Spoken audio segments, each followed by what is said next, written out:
Now friends, after having created a solid foundation and achieved stability in every area of life, the fool is struck with a fear of losing it all and a fear that what he's created is not good enough.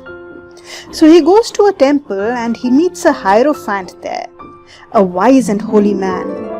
He tells it all to him, who says, either give up what you fear to lose so it no longer has power over you, or think of what you will still have after you've lost it. The Hierophant card is the teacher, he's the priest, he's the advisor.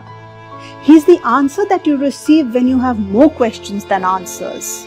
He's the faith, he's the tradition, the wise counsel. He's the education and the belief system. Friends, this also corresponds to the fives in the minor arcana, which are also about problems and having more questions than answers. The fives are also about fears, just like the Hierophant. Furthermore, the Hierophant is about conforming to social norms and to tradition.